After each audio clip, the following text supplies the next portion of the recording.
Ms. Talece Hudson, who is the Chief of Transportation for the Greenwood-LaFleur Consolidated School District. How are you doing today, Ms. Hudson? I am wonderful. How are you today? Okay. Get right into it as transportation for this district. Tell us a little bit about that. Well, transportation from the Greenwood-LaFleur Consolidated School District, we are operating with our motto in mind: your safety is our first priority. And with that being said, I'm going to share with you some things that you can expect from the Greenwood-LaFleur Consolidated School District Transportation Department. We will employ highly qualified drivers. Drivers will receive continuous training and evaluations to ensure that they are transporting our students safely to and from school, as well as various activities. We have implemented Nathan Law. Our students will be properly trained how to evacuate a bus in cases of emergencies. We will host meetings to keep you updated on all safety issues as it relates to the transportation department. There will be zero tolerance for student misbehavior. We will have zero tolerance for bullying, and there will be zero tolerance for cell phone usage, earbuds, earpieces, earbuds, etc. for various safety reasons. Our goal is to meet the safety needs of our students while transporting them to and from school. Our message is simple and fair. We promise to operate safe buses. The acronyms are SAFE. Students will arrive for school to receive a fair and quality education. Buses. Before we move, we understand that our buses are a safe environment for our students. Please always remember that when you see our lights flashing, don't be passing. Yeah, that is very important. You talked a lot. You said safety several times. Is that top of mind for you when it comes to transporting students of this district from school and back to home? You often talk about that. You all go to a lot of meetings concerning that. Talk about that a little bit more, please. Yes, safety is our number one priority. Every decision I make is made with the safety of our students, drivers, and others who ride the bus, such as chaperones or teachers or other administrative staff members. I do believe that when we focus on safety, we tend to make decisions based around safety and not on impulse or feelings. We remove our feelings so that we can operate with the procedures and policies and the rules and regulations that we are taught and that we train our staff members to do. Talk about your fleet. How many buses do you have? How many drivers do you have? We have 70 buses. We have 70 drivers. We have 10 monitors as of now in this district, and to my knowledge, all of them are doing a great job at this point. Okay. I know one thing that you're always concerned about, that when the weather is inclement, you get concerned. Yes. It's going right back to safety again, because not only we're driving out there, but also other people are driving going to and from.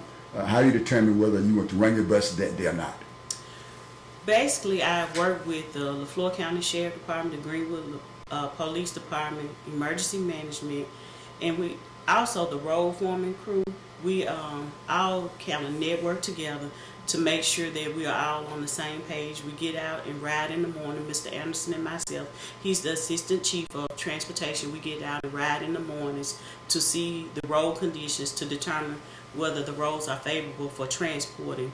And if they are, we will let our immediate supervisor know. He will in turn make the decision to call the superintendent, and they get together and decide whether we are transporting or not on that day. You talk about conditions. Let's talk about your fleet. What is the condition of your fleet? I know recently you had a couple of new buses, but your overall fleet, where is it? Where do you want it to go? My overall fleet right now is we are mobile. All our buses are mobile at this time. We are trying to find resources, grants, and other options to purchase new buses. So that's going to take some time. We're researching the best buy for the district at this time. And moving forward, we would like to implement a new fleet. If possible, we're going to operate on faith with that one. So we're just trying to make sure that what we have in stock, in our stock portion of fleet now, that we are keeping it safe and up to district standards, MDE standards, and MDOT standards. You have gas burning buses and also diesel buses. Do you have a preference in terms of what kind of bus you would like to have in your fleet? I do not have a preference. I do believe right now this is the first year that we have purchased 2 gas buses, and we're trying those buses out right now. They're proven to hold up, and we just undergoing more studies as it relates to gas and diesel, which will be the most effective cost for the district. I'm sure that people have some concerns out there. Sometimes folks have some complaints coming from regular citizens, sometimes coming from parents. How do you handle that? And what is the number one complaint or number one concern that you get just from people observing buses out there? The number one concern that most of our parents call in on, they're concerned about the buses being hot, the buses are not running true to time. What I mean by that is that if the buses normally get to their house at 7:05, if it's 7:10, they're concerned about that. We always share with our parents that we cannot time the bus to be exactly at your place at the exact times at the same day, simply because there's factors that come in. We could have a delay in school, we could have a bus breakdown, there could be traffic that's holding us back. So we try to encourage the parents to just give us an operating minimum minutes of 15 minutes before or 15 minutes after. Usually we are always going to run after. We rarely ever do we run earlier than scheduled time. Some of the buses have monitors, remain having other people on to monitor the students. Some buses have monitors, some buses don't. What is that determination? We have monitors on our exceptional buses. We do have monitors on some of our regular buses as well. What makes us determine how a monitor is placed is due to the behavior on the buses. We get with the driver, and if the driver have excessive write-ups, if he have trouble, if he have complaints, we then put a monitor on that bus to see if we can organize some arranged seating, reorganize, and sometimes organize arranged seating for the students.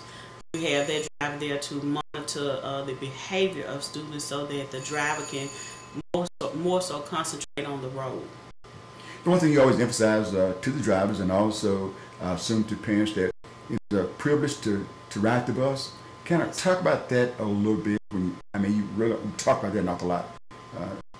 Speak to that for us. When we say that it's a privilege for the kids to ride the bus, it is just that, a privilege. We're doing a duty to our children to ensure that we can accommodate the parents as well as the students in providing transportation for our children. And a lot of times we tend to think that these things are due us, and they are not. Parents, if your children act up on the bus, you do have the right to revoke that privilege from them. And the one thing that we do encourage is that you talk to your children and let them know the importance of sitting down, because if they're misbehaving on that bus and the driver take his or her eyes off the bus, off the road, to look back on the bus to see what's going on, that's a potential safety hazard. The driver can have an accident, he can hit someone can hit him, he can run a red light, anything, a number of things can happen. So we try to encourage people by saying it's a privilege, so that we tend to think when things are privileged to us that we can treat them any kind of way. That's just not so. You spoke in your opening about Nathan's Law. Go back to that and tell us, what is that and how did that come about? Nathan's Law came about, it's a Senate Bill 2472 of Nathan's Law, was signed into law by the Governor Haley Barbour, and went into effect July 1st, 2011. The legislators named Nathan Key, a 5-year-old who was killed by a passing motorist in December of 2009. The school bus stopped, the lights were flashing, and the stop arm was extended, and the motorist passed by. When I think about that, and yet people know about that, it was a big news when it happened. Right. Also a big news when it was passed in legislature rather. But it still happens. Yes, it does. It happens. And when I speak to you about Nathan's Law, you as well as community members, I am very passionate about that. we have some people in our county, unfortunately, who runs our stop signs when the stop arms are extended. We work very closely with the Mississippi Highway Patrol, the LaFleur County Sheriff Department, and the Greenwood Police Department in getting, we get the tag number. The driver in most cases trained their students about the safety, and the students have bought into what we were selling about Nathan's Law, because they too realize that they are in danger once they step off the bus and a motorist ignores the stop arm or the flashing lights. So we work very hard to put this message out there. And the one thing we do when we get your tag number, we do take it to one of the 3 law enforcement agencies that I said earlier, and we do ask that you we do press charges. We ask that the police and the sheriff and the highway patrolman bring you in so that we can talk with you and conversate. And there are laws that prohibit you from doing that.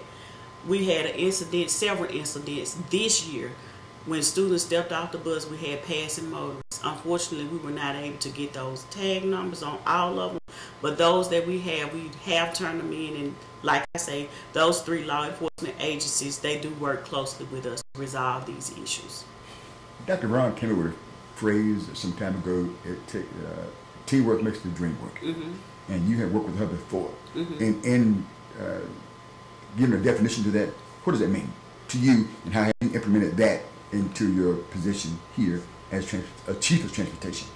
Teamwork certainly makes the dream work, and it's important for us in transportation because we are all responsible. At the end of the day, our drivers are the most important people on that bus to me. And the reason why I say that is because I trust that they have been properly trained, number one, and number two, I trust that they wouldn't do anything to hurt themselves, and they all go out of their way to protect the students that they transport daily. So I'm confident that they know that. Now, as it relates to the teamwork, building one consolidated team was a task, but from the beginning, we talked about teamwork. We are each other's keeper, in other words. When one is falling, we all fall. When one is up and running, we're all up and running. We work as a team. We do have a shortage of drivers at times. We have drivers who come together and pitch in as a team to get those routes covered and get the kids home safely. We have different events where we have team building principles.